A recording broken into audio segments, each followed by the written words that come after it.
US. State ഡിപ്പാർട്ട്മെന്റിൽ നിന്ന് ആയിരക്കണക്കിന് ജീവനക്കാരെ പിരിച്ചുവിട്ട നടപടി വലിയ ചർച്ചകൾക്കും ആശങ്കകൾക്കും വഴിവെച്ചിരിക്കുകയാണ്.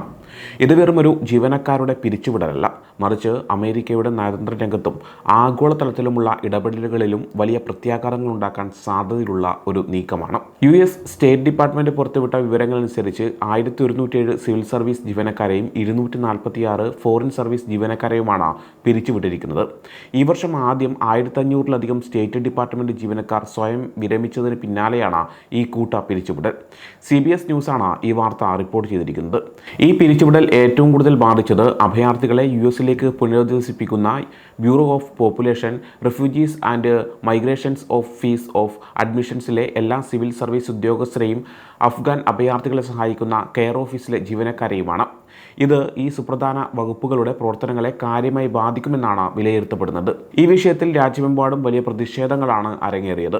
പിരിച്ചുവിട്ട ജീവനക്കാർ തങ്ങളുടെ സാധനങ്ങളുമായി കെട്ടിടം വിട്ടു പോകുന്നതിൻ്റെയും സഹപ്രവർത്തകർ അവരെ കൈയടിച്ച് യാത്രയാക്കുന്നതിൻ്റെയും ഹൃദയഭേദകമായ വീഡിയോകൾ സമൂഹ മാധ്യമങ്ങളിൽ വൈറലായിട്ടുണ്ട്.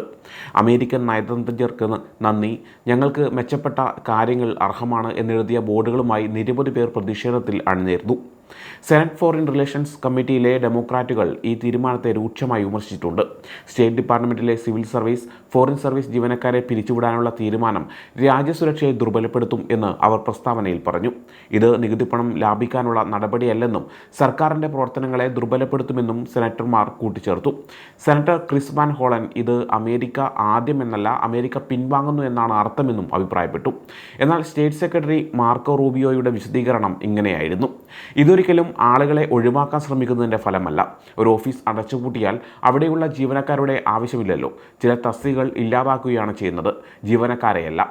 സർക്കാർ ചെലവുകൾ കുറക്കുക എന്നത് പ്രസിഡന്റ് ഡൊണാൾഡ് ട്രംപിൻ്റെ പ്രധാന വാഗ്ദാനങ്ങളിലൊന്നായിരുന്നു. അതിൻ്റെ ഭാഗമായാണ് ഈ നടപടികളെന്നാണ് ഭരണകൂടത്തിൻ്റെ വാദം. ഇതിൻ്റെ ഭാഗമായി US agency for international development അടച്ചുപൂട്ടി സ്റ്റേറ്റ് ഡിപ്പാർട്ട്മെൻറ്റിൽ ലയിപ്പിക്കുകയും ചെയ്തിരുന്നു. ട്രംപ് ഭരണകൂടത്തിന് ജീവനക്കാരെ വെട്ടിച്ചുരുക്കാൻ സുപ്രീം കോടതി അടുത്തിടെ അനുമതി നൽകിയിരുന്നു. നേരത്തെ ഈ കൂട്ട പിരിച്ചുവിടലിനെതിരെ ഒരു കോടതി ഉത്തരവിറക്കിയിരുന്നെങ്കിലും 2025 ജൂലൈ 8-ന് US സുപ്രീം കോടതി ആ വിധി റദ്ദാക്കി. ഇതോടെ പിരിച്ചുവിടലുമായി മുന്നോട്ട് പോകാൻ സ്റ്റേറ്റ് ഡിപ്പാർട്ട്മെൻറ്റിന് അനുമതി ലഭിക്കുകയായിരുന്നു.